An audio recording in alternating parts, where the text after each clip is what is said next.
react to words and things that we hear. We all have some sort of a reaction when we hear something. So I want you to think just for a second about the word I'm going to give you. And then I want you to tell your neighbor, one or two people around you, what reaction you have to this word. How does it make you feel? What reaction do you have? What do you like about it? What do you not? Whatever comes to your mind. So the word is rules. Tell somebody near you, what do you think of? How does it make you feel when you hear rules? Go. Okay, guys, ready? I need a couple reactions. Short reactions, how do you react to rules? What do you think of? Limits. Depends on who gives them to you, okay? Protection. Protection. You like protection. Okay? Others? Restriction. Others? Conduct, control. I'm sorry? Conduct and control. Control. Comfort. People laugh about comfort, I guess.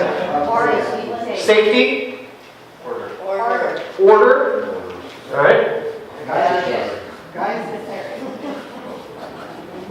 Others? Guidance. Do's and don'ts. Necessary. Standards. Boundaries. Okay, how does it make you feel? Rebellion. I like that. Come on, let's be honest here, okay? Discipline. Okay. Do we have secure? Safety. Secure. Suffocated. Thank you for finally getting us going here. Teenagers. Ben said my life. Thank you, Ben. My life. Now, Some rules should be there, but some are made for no reason. some rules are good, some rules are not so good.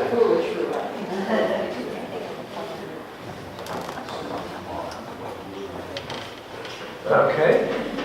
Does this capture it, or are we missing anything? We're kind of getting there? Who's giving the rules? Yeah. Depends on who gives the rules. Depends on who makes the rules. I feel like there is this increasing sense among our culture more recently that rules are bad. You know, that we don't need rules. I can be who I am. You can be who you are. We don't need rules because they're suffocating, they're stifling, they restrict us. They don't allow my creativity to come out.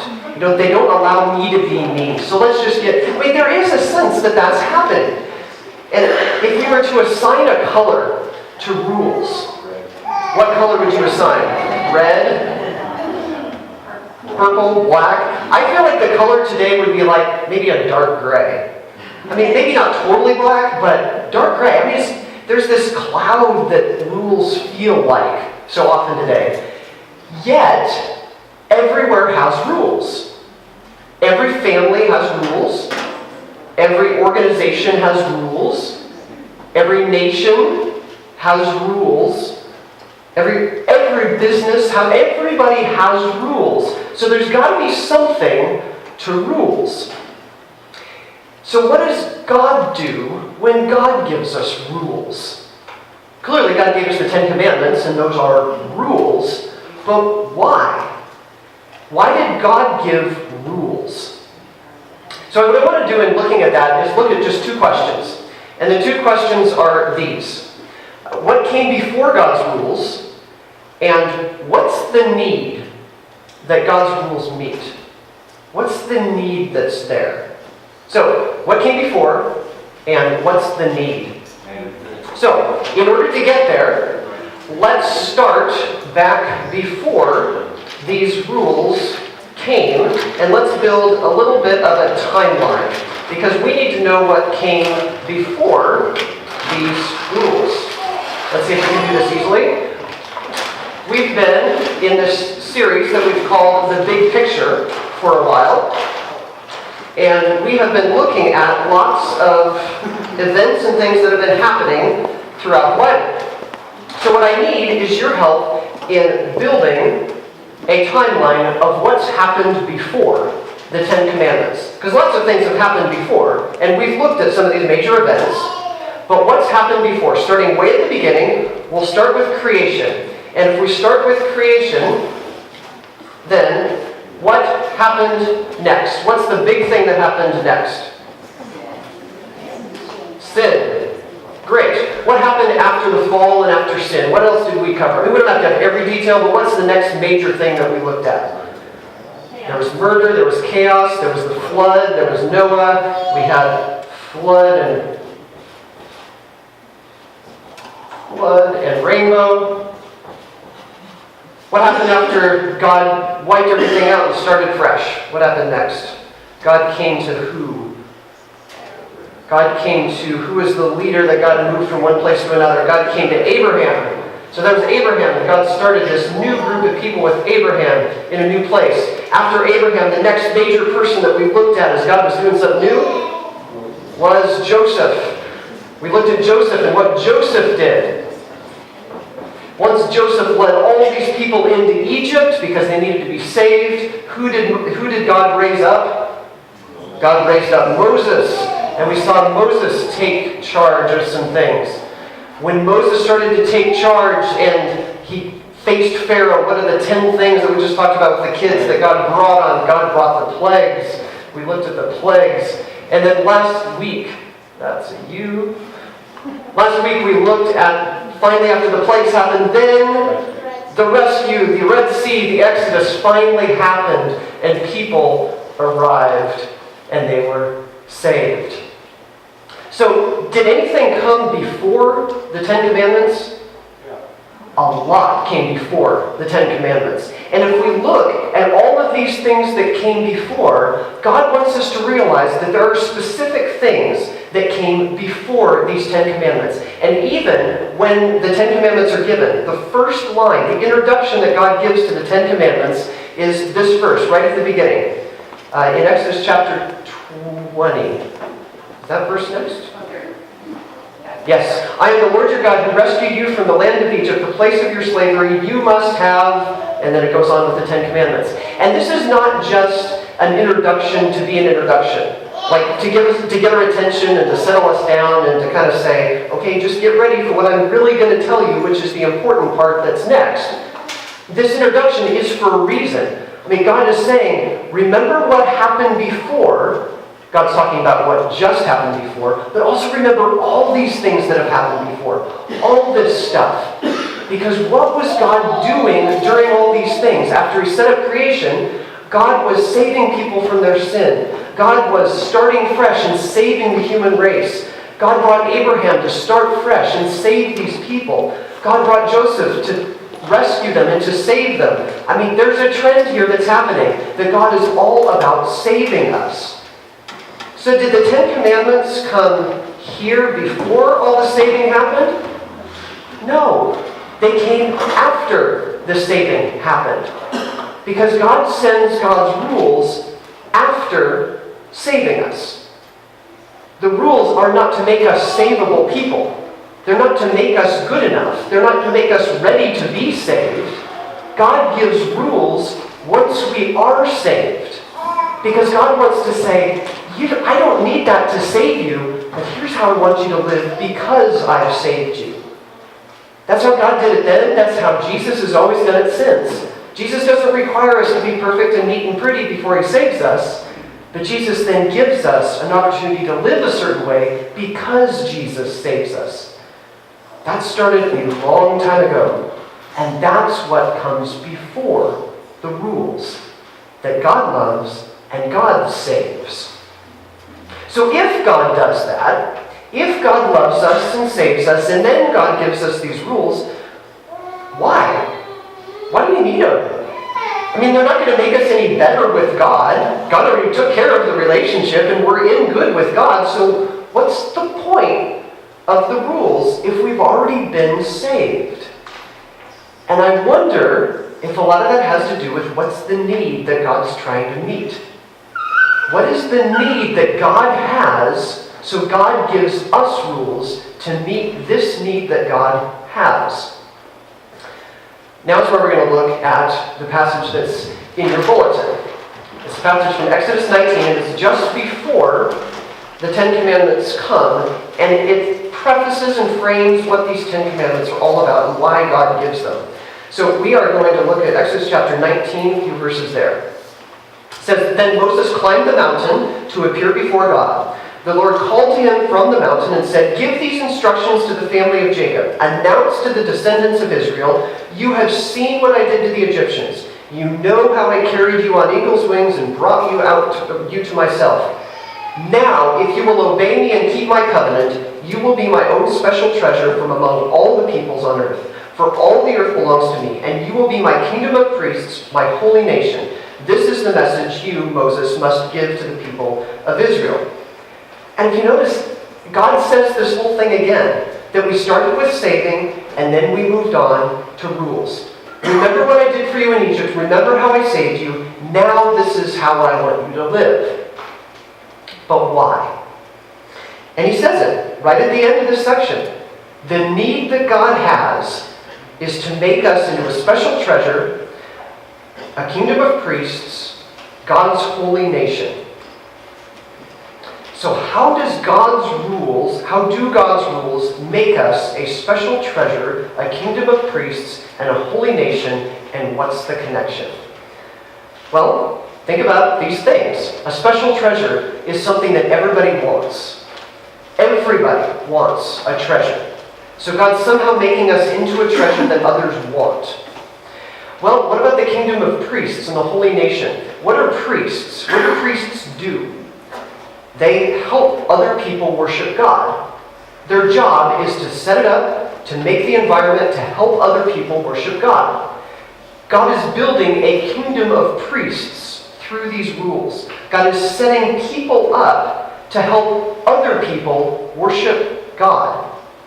By following and obeying these rules and living this life that God wants us to live, God is giving us the opportunity to let other people worship God.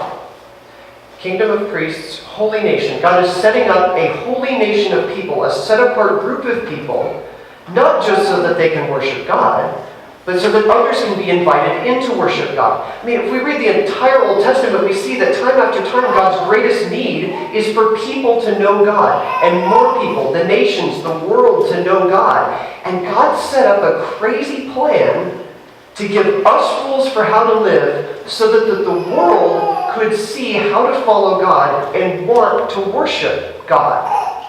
I mean, is that possible? That God could set up rules so that we could live, so that other people could see it and worship God. Crazy. But I think it's possible. And it's not just because there's this list of 10 rules, it's because of what the 10 rules point to. It's what's behind them. Because they're really just a jumping off point to a whole lot more rules and ways of living. They're not the exhaustive 10 commandments as if those are the only things we get to follow. I mean, it's sort of the starting point for these people. It's the starting point for us, and it's the beginning of framing a life in a way that follows God, in the way that God wants us to live. So what is it that they all point to? It's worth looking at them to find out what is it that they point to form us into a people that encourage other people to see God and follow God. Now here's where it gets fun. Because there's 10 commandments, and my goal is to do the 10 commandments in far less than 10 minutes. In fact, I think we could do it in 5 minutes. So, let's give it a shot. So 10 commandments in 5 minutes. Here you go. Some people take 10 weeks to do this. So we're gonna speed that up. You must have no other gods before me. In their world, they worship tons and tons and tons of gods. And God said to these people, no, I don't want you worshiping all that. I don't want it confusing, because this relationship that I have with you, it's you and me. And I don't want anybody else. This is exclusive, this is personal, and it's all about a relationship.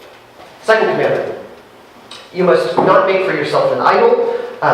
I think God is pretty much saying, seriously, what I said in number 1, I'm totally serious about it. So This is all about you and me. This is about a relationship. Don't let anything else in. Again, all about a relationship. Number 3, you must not misuse the name of the Lord your God. Most of the gods in their day did not give their names willingly to people. They didn't come and introduce themselves like God did to God's people. And so this is a really big deal that God said, here's my name. I want you to worship me. I want you to be in a relationship with me. Again, it's all about relationship. 4th one, observe the Sabbath. Keep it holy. God wanted people to replicate God's pattern at creation. Just as a lot of things in Exodus are all alluding back to creation and God doing a new thing now, this is another one. That God had this pattern at creation. God wants us in our lifestyle to replicate it. And this is not an excuse to be lazy one day a week. And it's really not an excuse either to say, I have to do my holy things only on this certain day. I mean, it's not about prayer and fasting, although we've added that into this day. This is just a pattern replicating God's pattern of having a rhythm to life and to rest so we can have a relationship with God. Commandment number 5, honor your father and mother. This starts a whole series of brief commandments, just one-liners without a whole lot of explanation. And this is also where it seems to move from focusing on God to focusing on each other. And I think it's appropriate that we start with one of the most fundamental relationship that we all have, which is with parents. We all have parents, and so God says, you know that relationship, so I want you to honor your father and mother, which is the most fundamental relationship. It's all about that relationship thing. Number 6, what happens if we murder? Well, a lot of things happen if we murder, but what do we ruin and what do we break if we go that far? Well, at the very least, we ruin a whole lot of relationships, because this is about how we relate with people. It's about a relationship. Number 7, you must not commit adultery. Again, I think another very important relationship in our lives of marriage. What happens if we commit adultery? We ruin a relationship, and a lot of relationships. We break trust. We ruin relationships. Number 8, you must not steal. What happens when we steal? What happens when we take something from somebody that doesn't belong to us? We ruin a relationship because we can't be trusted anymore. Number 9, you must not lie. If we're in a trusting relationship with someone and we lie, what happens? We ruin the relationship. I think we're getting there. Number 10, you must not covet. If I want what you want and you want what I want, what happens? We don't have a good relationship anymore because we don't have trust. I think there's a trend here. The commandments are about relationships because God has a relationship with us, and God wants us to know that that is the most important thing in life, the relationship that we have with God. And if God then calls us to live so that other people might be drawn into a relationship with God, what do we prize in order to show others about this relationship with God? Our relationships with them. If we are able to demonstrate in a holy, in a pure, and a right, and a trustworthy way that we care about each other on fundamental, basic ways, then people are going to see that our relationship is incredibly important. And if that's the case, then our relationship with God might be incredibly important too. Did we do the commandments in less than 5 minutes? No? We were close. Less than 10. We were really close. And I think it's worth getting the big picture of the 10 Commandments. Because we can get lost in the details of you didn't do this, or you did do this, or I didn't do it this week. But if we see the big picture, we see God is about relationships. And what if God calls us to be relationship-focused people in our lives? And some of you are so good at this. In fact, I think every one of us is good at this in one way or another. Some of us are really good at having exuberant kinds of brand new relationships. We can walk up to anybody and start a relationship. Some of us, we can't do that. But some of us are so genuine that we will stick out a relationship no matter what, forever. And people look at that and go, how do you do that? It's because I have a relationship with someone that's stronger than any other relationship. And I know what it can be like. If we can be relationship-focused people, God can use that to draw other people into a relationship with Him. So my encouragement is, Where are the relationships where God is calling you to demonstrate the kind of relationship that we have with Christ? That's a need that God has, and God can meet it through you. Let's pray.